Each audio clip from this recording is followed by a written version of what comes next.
Morning, little Joe, Mr. Cartwright. Tuck. Hey, what'd you do to your leg? Well, I got a new stallion out to my place.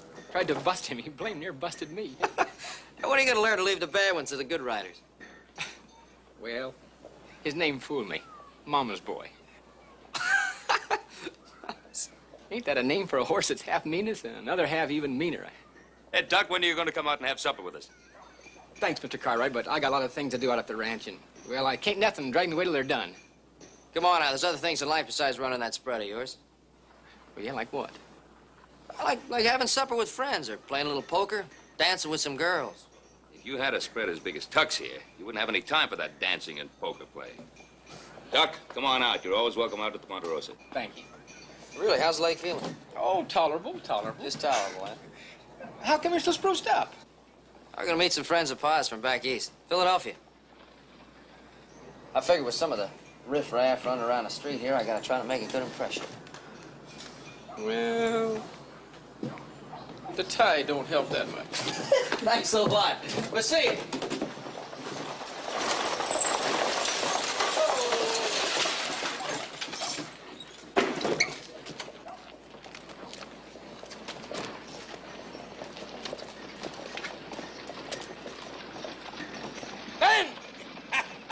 Ben Cartwright, you old... Son of a gun. How are you, Mart? Hey, you look wonderful. Feel wonderful. You look wonderful yourself. It's my youngest boy. Little Joe, this is Mr. Melvin. Mr. Melvin, a pleasure to meet you. I Hi, heard an awful son. lot about the old days from Bob. Lucy, dear. Lucy, this is Ben Cartwright and his son, Little Joe, my daughter, Lucinda. Well, Miss Lucinda, what a pleasure. Welcome to Virginia City and to the Ponderosa. It's my pleasure, man.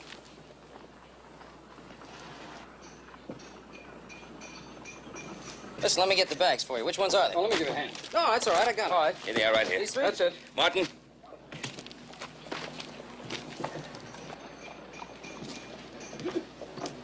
Martin, you know, I can't believe it's been that long since we've seen each other. Oh, it is, Ben. The gray in our hair should prove that. Sure does. Hey, you didn't tell me about her. Todd, I thought you were only interested in meeting horses. Ah. Thank you, Ben. Thank you, Joe. Right, didn't have too dusty a trip, did you? No, fine trip all the way. Mr. Cartwright, I'd like to accept that kind invitation of yours for supper tonight.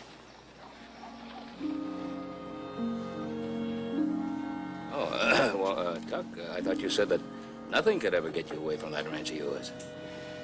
What ranch? In that case, we'll expect you tonight.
I remember you leaving St. Louis to go back east like it was yesterday. Martin, it can't be 28 years. It is, though, Ben. It is. I never thought when I left I'd be corralled in Philadelphia, a place I'd never even heard of. Well, I'm sure glad to see that you've done so well. Yes, I've made some money. You know, the best thing that ever happened to me, though, was meeting Ada there, not having Lucy.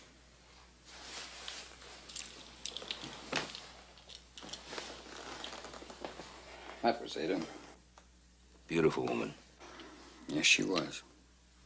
All the way. I lost Ada when Lucy was just 5. Ben, you have no idea what it is to raise a child all by yourself. Oh, of course I don't. No, you're talking about boys. I mean a woman child. I tell you, Ben, the human female filly is a woman grown down instead of up. She's just as hard to make out as her big sister. Lucy's always been a puzzle to me.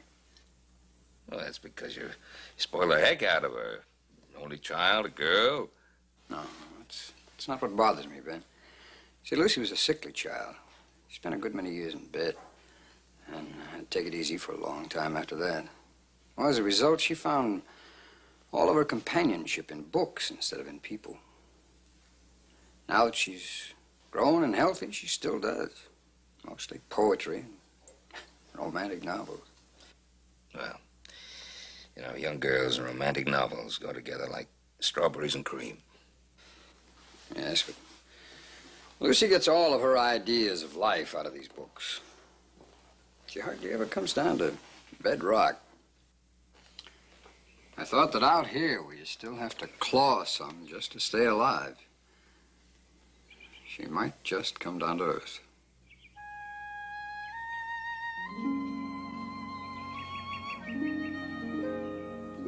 And neither of you have read this latest book by Mr. Charles Dickens. No, not me. Well, I suppose it is understandable. Tale of Two Cities was only published this year. Probably hasn't reached the Virginia City bookstores yet. The bookstores? Yeah, the bookstores. Miss Lucinda, I'd sure admire to read it. Well, I'd be very happy to lend it to you. As soon as I finish reading it. Again.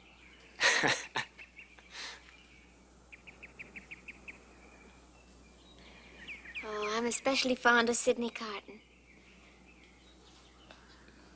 Friend of yours? Oh, you are silly. Well, he's a person in the book. Well, the hero, a ne'er-do-well, a drunkard who nobly redeems himself. I didn't know a souse, a drunk, could be a book hero.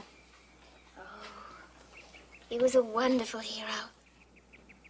You see, Sidney Carton was in love with a beautiful woman by the name of Lucy Manette. I bet she ain't any prettier than you are, Miss Lucinda. Thank you.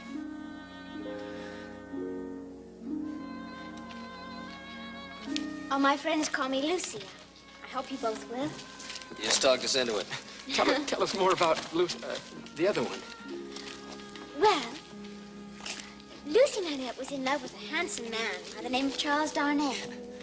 But Charles was in prison, and they were just about to execute him. Oh, but Sidney Carton loved Lucy so much. Do you know what he did? No, tell me. He sneaked into Charles Darnay's cell, drugged him senseless, and took his place in prison. And died in his stead. Was that a pretty nearsighted guard if he couldn't tell the difference between them? Oh, but they looked alike. Now, do you know what Sidney Carton said just as they were about to execute him? What his very last words were? No, what were they? So long, I guess. Oh, nobody ever says so long in a book by Mr. Charles Dickens. Well, not when they're about to die, anyway. No, what he said was, "It is a far, far better thing I do than anything I have ever done."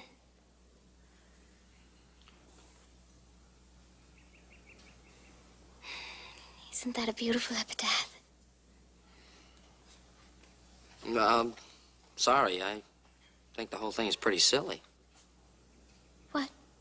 Well, the way I look at it, this fellow would have been a lot better off if he just let well enough alone. His rival dies, and he has a girl he's in love with. Apparently you don't understand this kind of nobility. This was an ideal sort of love. Oh, come on. There's a big difference between being noble and being stupid. Listen, If Lucy says something's noble, then it's downright noble. And don't you go saying anything she says is stupid. Look, I'm not arguing with Lucy. I'm arguing with this fella Dickens, the guy who wrote the book. What, are you taking up for Dickens or something? Don't you start weaseling. Who's weaseling? He ain't here, and she is. And if she says something is noble, it is. And don't say anything she says is silly. Look, if I want to say that something is silly that this guy Dickens says, or he's stupid, or anything I want to say, I'm going to say it. Whether it's Dickens or this guy Carton or Napoleon Bonaparte, if I want to say it. Joseph? Supper's ready.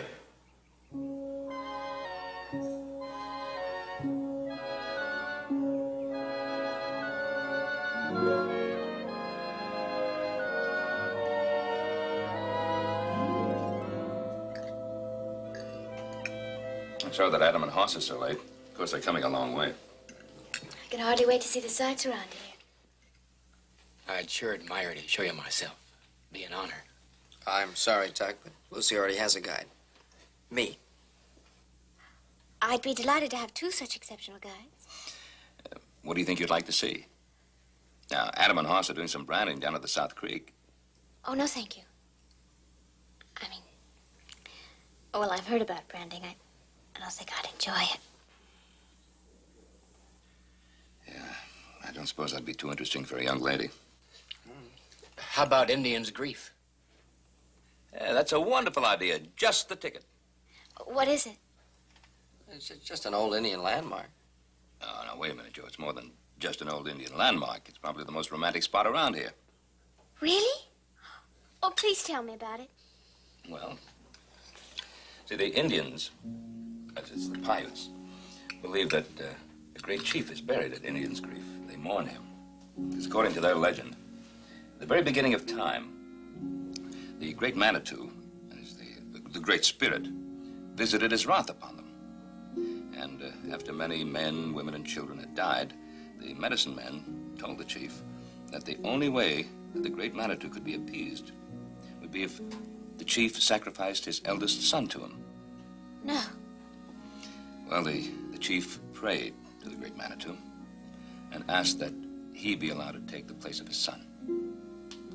He dressed himself in his finest garments, and he mounted his favorite horse, and he rode to the very top, the highest cliff, and he leaped off. What a beautiful story. The Paiutes are very superstitious about Indians' grief. They never walk around the rocks there. It's taboo. They don't mind white men doing it, but it's sacrilege for a Paiute. Well, Lucy, dear, there's the romantic West you've been looking for. Oh, I can hardly wait to see it. When can we go? Well, I if you think well, if you really want to go, seeing it was my idea. I'll take you there tomorrow myself.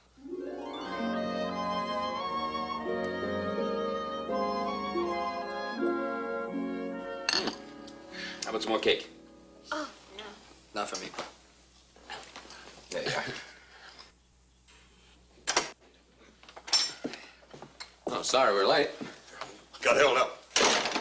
Oh, come on in and sit down and have something. Hoss and Adam, my two sons.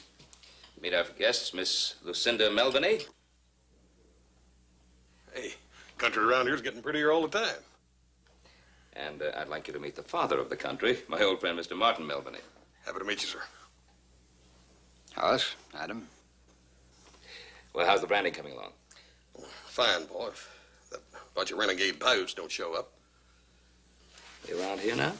Well, sort of close by, it seems. A few days ago, they killed a couple of fellers and a woman over at Savage Station.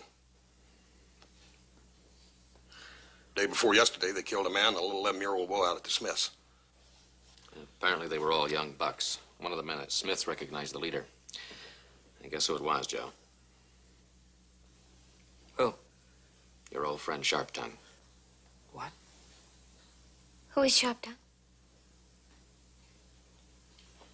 He's an Indian boy I used to go to school with.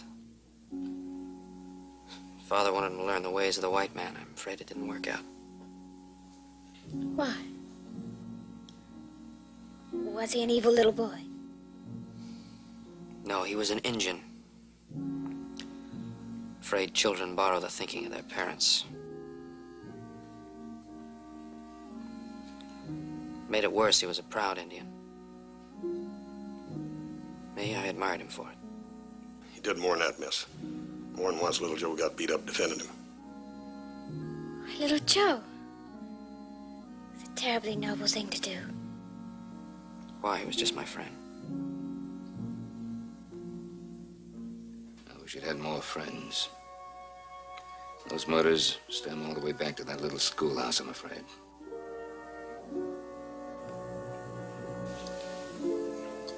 Probably get worse.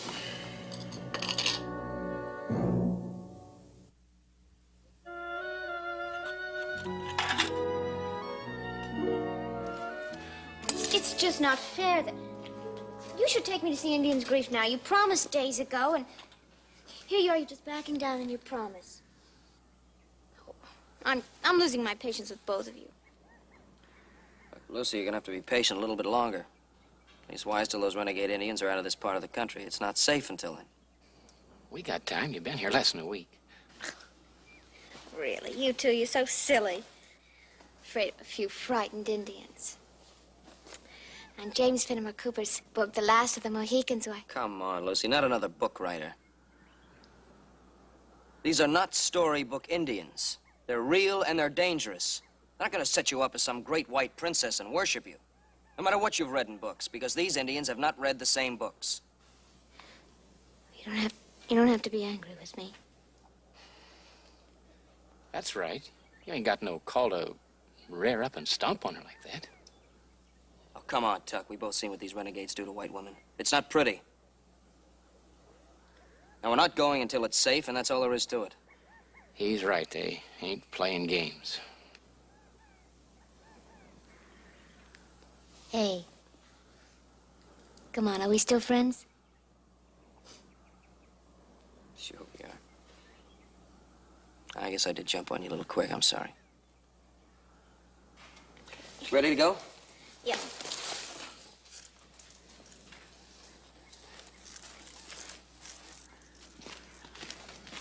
Hey, wait a sec. It looks like a little stone bruise. Be all right tomorrow. Lucy, you'll have to ride with me now. Slow down a minute. My horse has got a gait like a rocking chair. Lucy's gonna be a lot more comfortable back of me. You gotta think of her.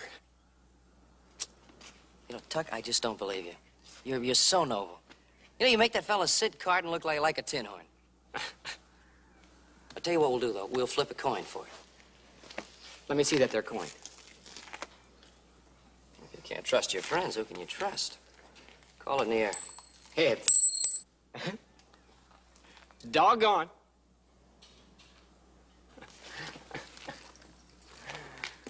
Little Joe, you just hang on to that there lucky coin. Tuck. That's the lame horse.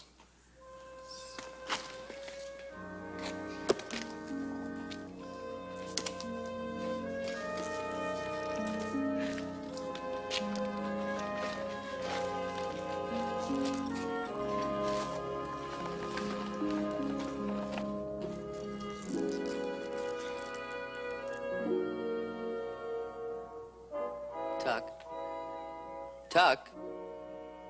And anytime you're ready.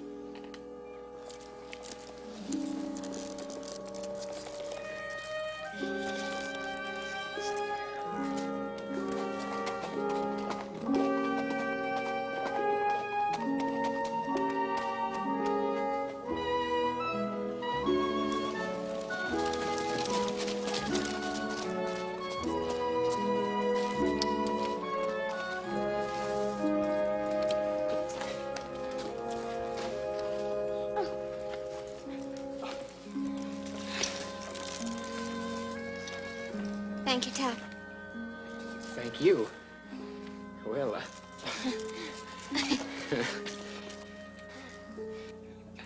well, so long. So long, little Joe. See you, Tuck. See you tomorrow, Lucy. Bye, Tuck.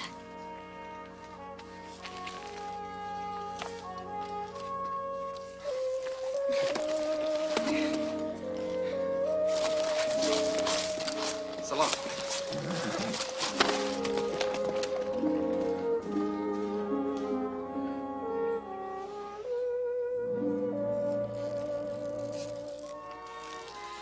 You really think you're being fair to Tuck?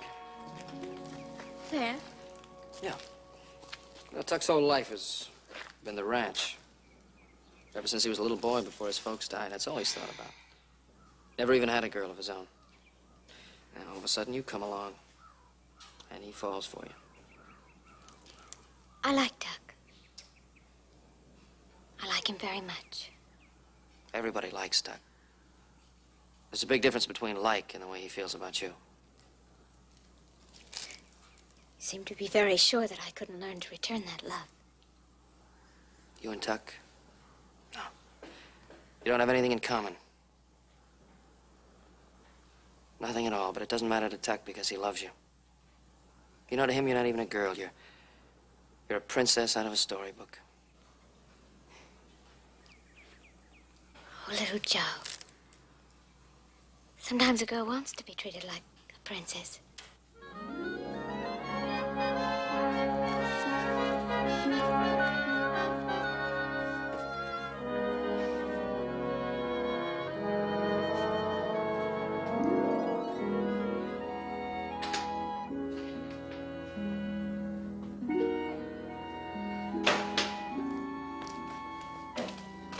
Dear, why don't you come along with us? We're going out to Timberwolf Mine. We sure wish you would. We haven't seen near enough of you. Now I understand you'll be leaving for home in a couple of days. Going home? I'm sorry, dear. I meant to tell you. We're going to have to leave sooner than we planned. Timberwolf people are insisting that I go back east immediately to organize a mining syndicate.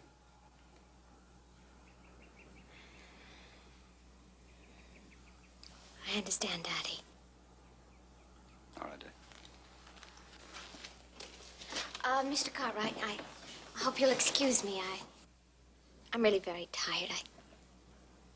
I think I'll just stay here and rest. Of course. You take care, dear. Here. We'll see you.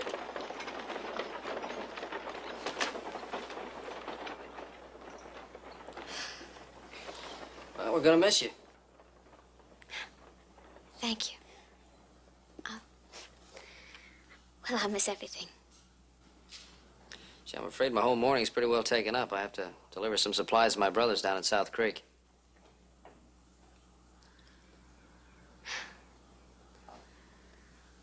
Of course, I could stay here a little while with you if you wanted me to. Oh, no, please. I think I'll just stay at home and catch up on some reading I have. Well, better be on my way. You sure you don't want me to stay with you? No, please. Okay. We'll see you later.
How you doing, Tuck?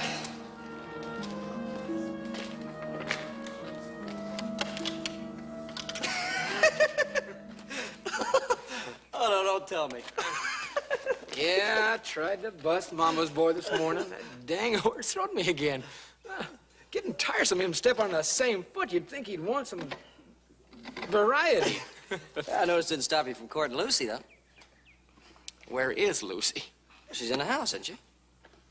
Oh, I figured she's with you. The horse she's been riding's gone.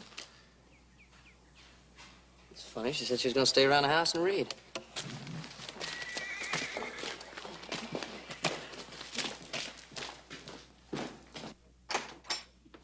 one of the hands must have taken her horse. She's probably upstairs reading one of her romantic stories in some kind of trance. Hey, Lucy! Hey, Lucy! Now, knowing that girl, she's probably hiding somewhere under the furniture, laughing about it. Hey, Lucy, you in the kitchen?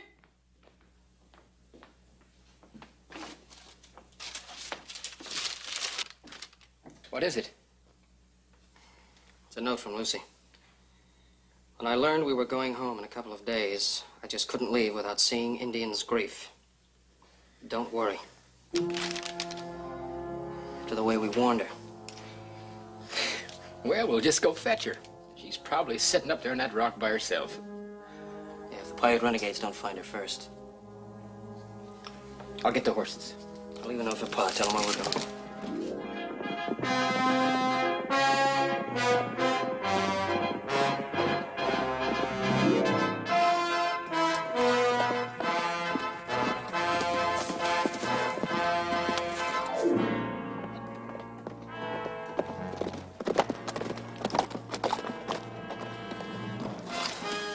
Indian's grief.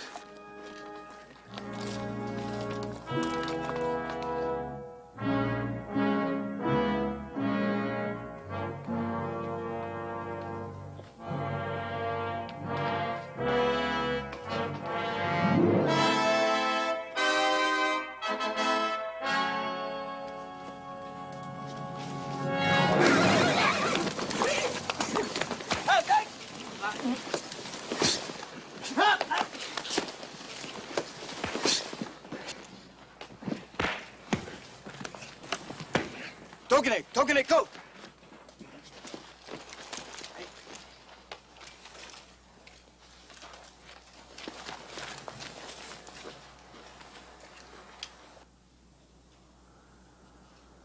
Sharptown.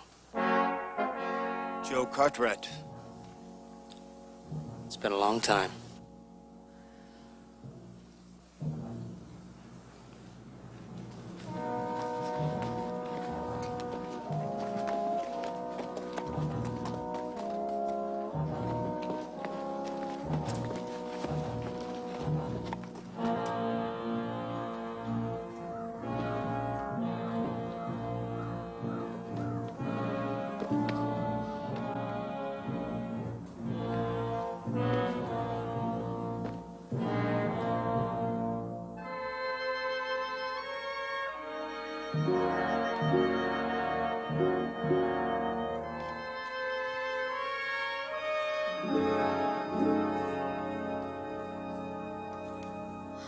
Oh, Tuck! Little Tuck!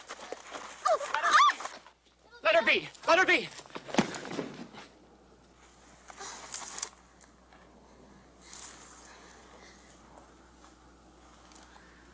I see you've changed your name, Sharptongue. Now they call you he who scares women. You used to speak for me, Cartwright. Now you speak against me. I used to speak for the man who was my friend. I don't know you anymore. I have changed. I no longer take insults. I no longer take beatings. I no longer am a boy in the white man's school. So now you spend the rest of your life killing innocent people for the insults of ignorant children. I was a child, too. You're not a child anymore. You know, you once told me that the ways of the Indian were better and wiser than those of the white man. Is this how you prove it? By burning, by murdering? By proving that you're worse than the worst of us? Paiute still better than white man. You'll see. The only thing I'll see is you hanging from the end of a rope. No. I saw this shirt in a dream. When I woke, I made shirt, just like in dream. As long as I wear shirt, nothing evil can happen to me. Manitou himself promised it in the dream.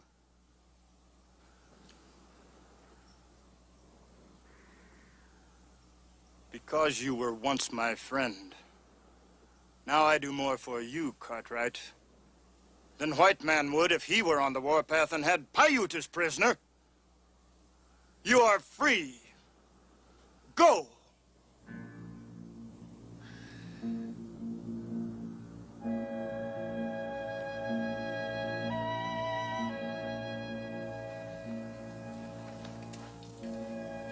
She's my woman.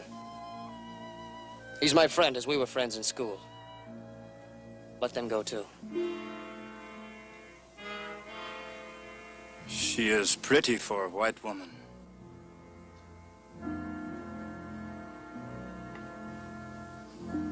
But too small for work. 2 times, Cartwright, you try to save me from beating by other boys, and you are beaten with me. I show you I am better than white men. For those 2 beatings, I give you 2 lives. Yours and one other. Choose.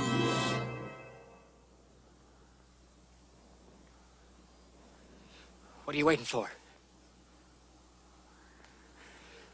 Take her with you. Go on. Please. Come on. Tom! Go away with him, Lucy. Please. I'll be all right. Go quickly, Cartwright, and do not come back. The next time we meet, remember, I will owe you nothing.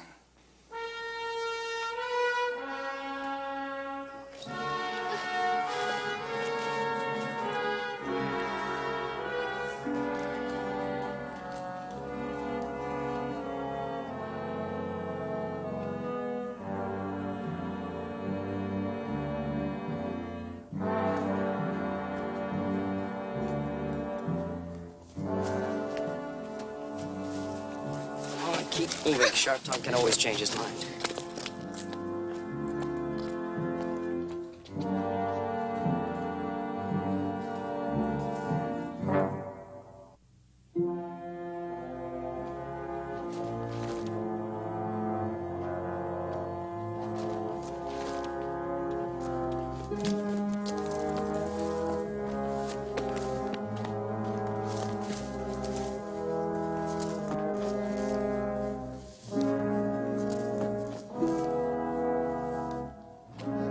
Just leave him there, little Joe. Stay put and be quiet.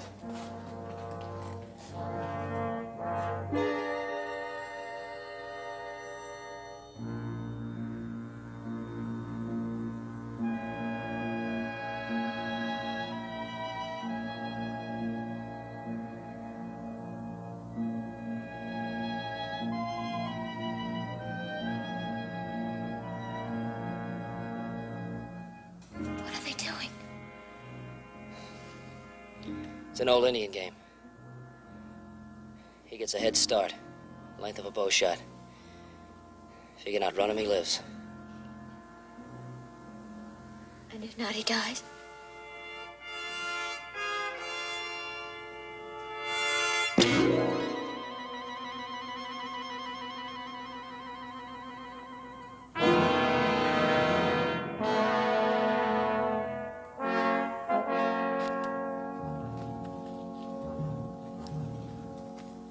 Kawina!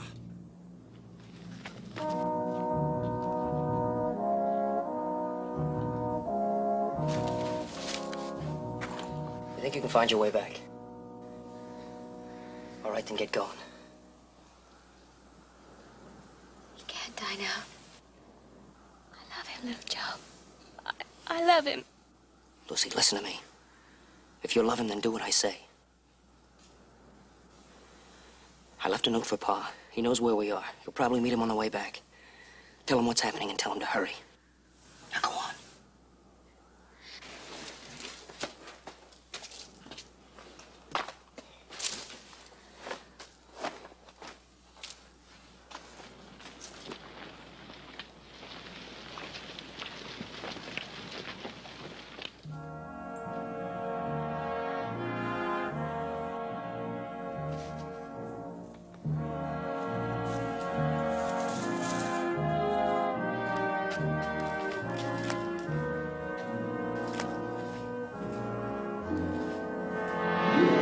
Sharp Tongue! Wait!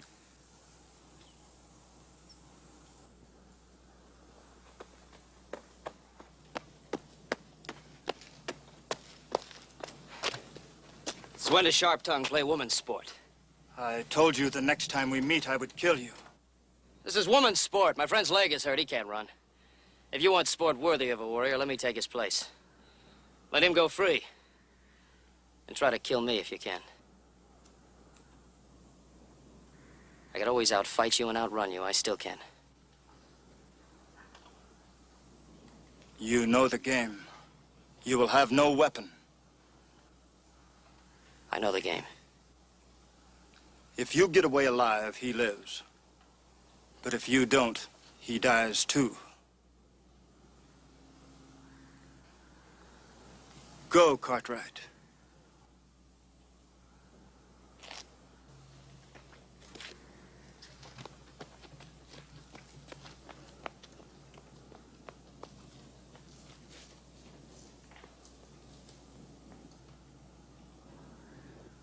Be ashamed!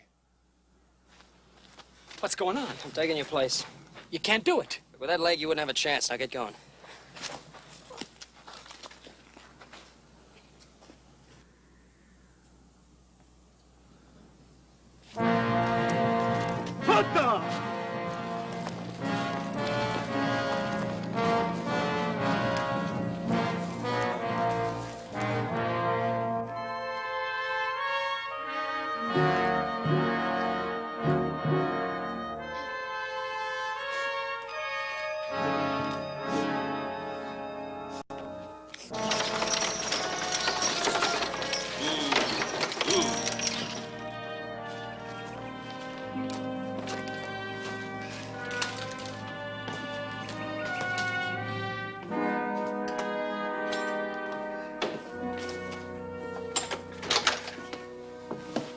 Ben, I'm going to see if Lucy's in her room.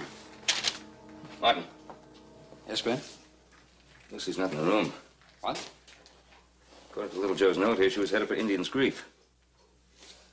Yeah, the renegade pirates were seen around there.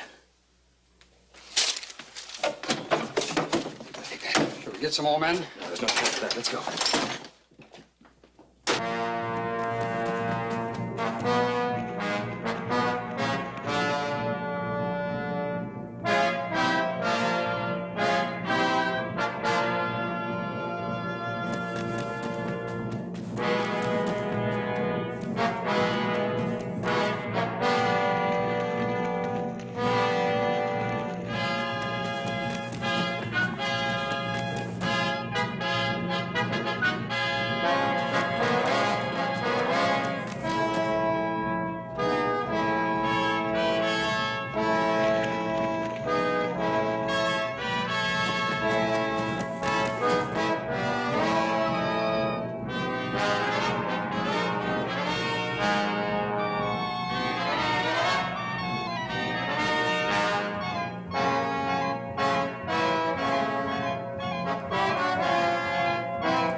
Sharp-tongue! The spirit of the great chief will destroy you. If you fight on his burial grounds. My shirt will protect me. Uno Hashif. Cartwright, Now I kill you.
You all right, son?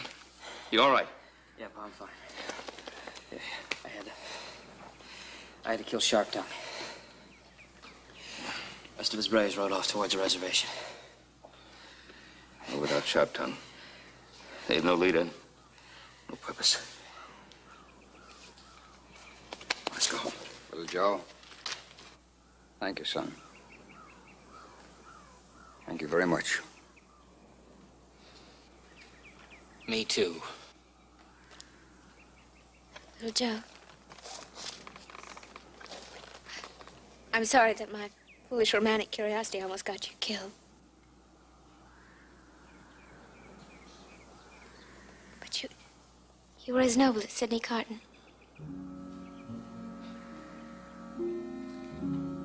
Maybe you'll know the difference now between living and what you read in storybooks.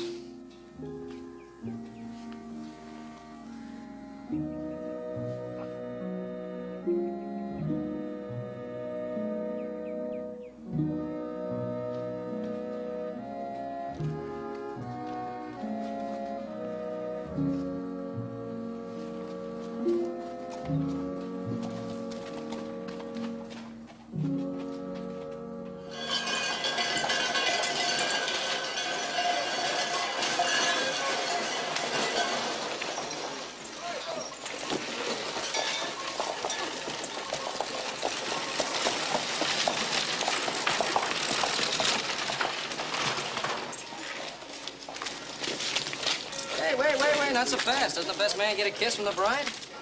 Now, what about the ushers? Hey, you got your kiss back at the wedding. Oh, wait a minute. When you got a whole gold mine, you ain't gonna be chinchy over a couple of little nuggets, are you? Yeah. Take your nuggets and make them small. Look. Good luck. Thank you, Little Joe. Little Joe, I've learned my lesson. Oh, I'm gonna be a good wife to him. I'm gonna cook for him. I'm gonna be practical. I'm going to even learn to sew and make my own clothes. I know you will. All right, little Joe. Our turn now.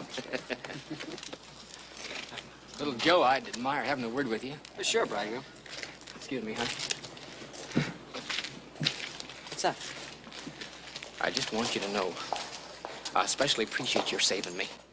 Oh, come on, forget it. Count of you being in love with Lucy yourself. What? I realize you didn't want to own up to it out there at Indian's Grief, but I know the truth. And I know it took a lot to save the life of a fella who was in love with your best girl. Who did that?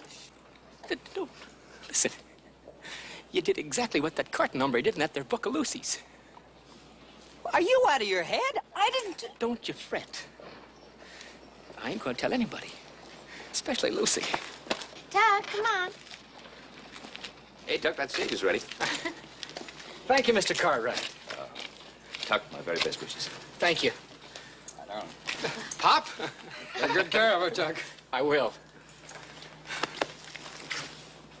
Watch your head.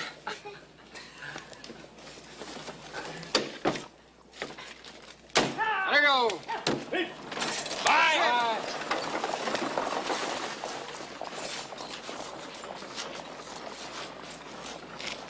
What's the matter, General? What's the matter? Pa, I just can't believe it. She's starting to think like him, and he's starting to think like her. Well, that's good. They say that compromise is the secret of a happy marriage. Yeah, but they just got married. Well? I mean, can you picture it a year from now? He'll be sitting there reading Dickens, and she'll be busting horses.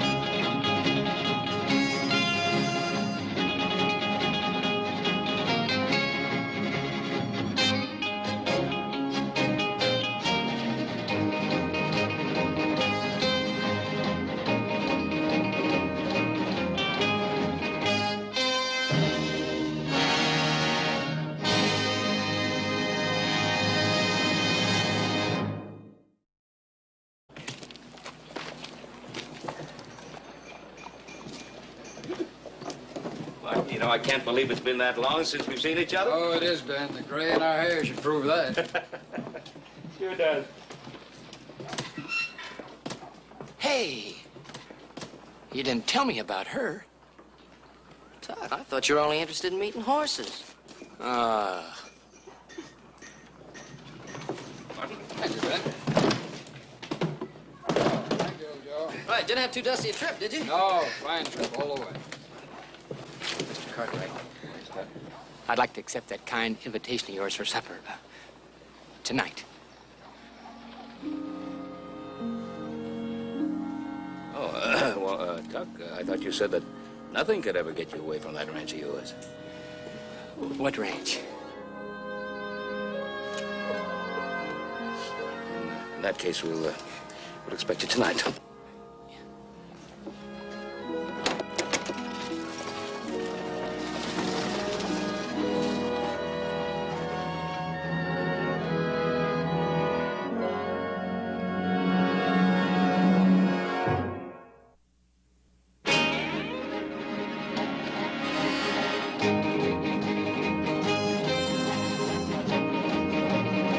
He was.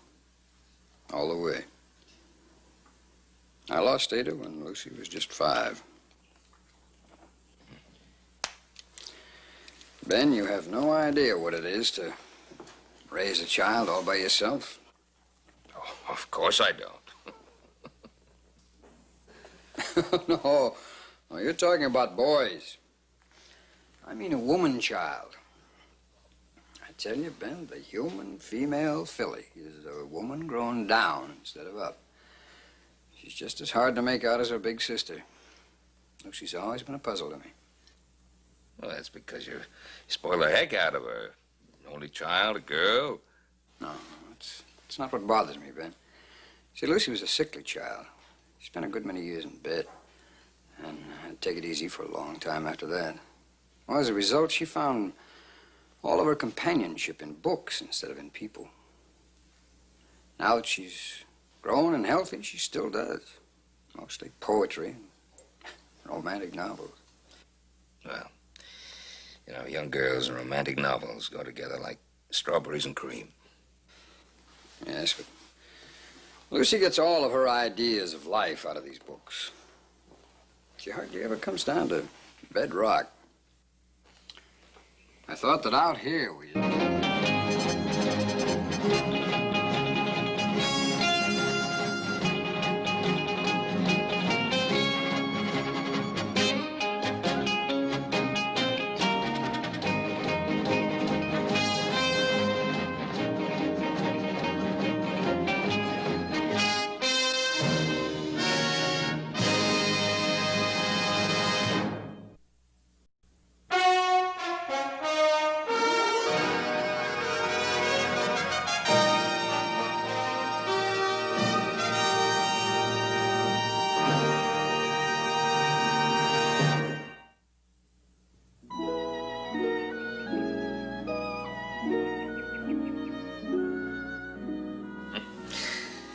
I remember you leaving St. Louis to go back east like it was yesterday.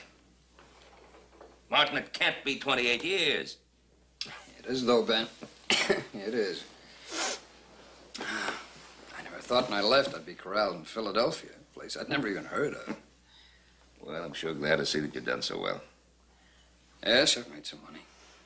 You know, the best thing that ever happened to me, though, was meeting Ada there and not having Lucy.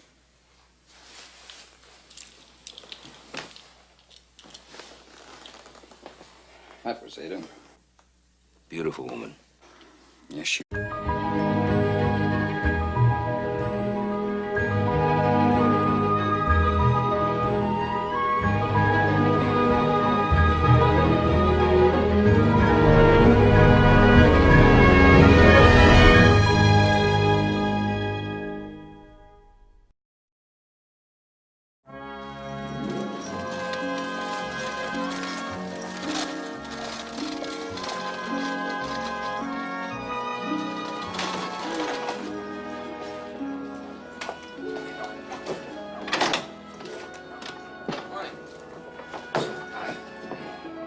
Tuck. Morning, little Joe, Mr. Cartwright. Tuck. Yeah, what'd you do to your leg? Well, I got a new stallion out to my place. Tried to bust him. He blamed near busted me. Hey, when are you gonna learn to leave the bad ones to the good riders? Well, his name fooled me. Mama's boy. Ain't that a name for a horse that's half meanest and another half even meaner? Hey, Tuck, when are you going to come out and have supper with us? Thanks, Mr. Cartwright, but I got a lot of things to do out at the ranch, and, well, I can't nothing drag me away till they're done. Come on now, there's other things in life besides running that spread of yours. Well, yeah, like what? Like having supper with friends or playing a little poker, dancing with some girls. If you had a spread as big as Tuck's here, you wouldn't have any time for that dancing and poker play. Tuck, come on out. You're always welcome out at the Ponderosa. Thank you. Really, how's the leg feeling? Oh, tolerable. Just tolerable, eh? How come you're so spruced up? I'm gonna meet some friends of Pa's from back east, Philadelphia. I figure with some of the riff-raff running around the street here, I gotta try to make a good impression. Well, the tie don't help that much. Thanks a lot. We'll see you.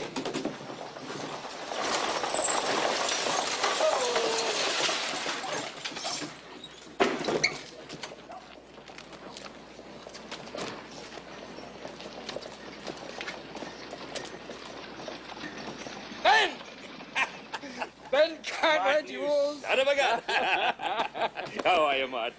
Hey, you look wonderful. Feel wonderful. You look wonderful yourself. It's my youngest boy. Little Joe, this is Mr. Melvin. Mr. Melvin, a pleasure to meet you. How I are heard an you, awful son? lot about the old days from Pa. What's you doing?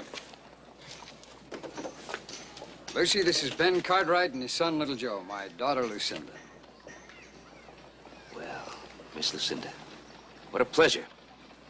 Welcome to Virginia City and to the Ponderosa. It's my pleasure, man.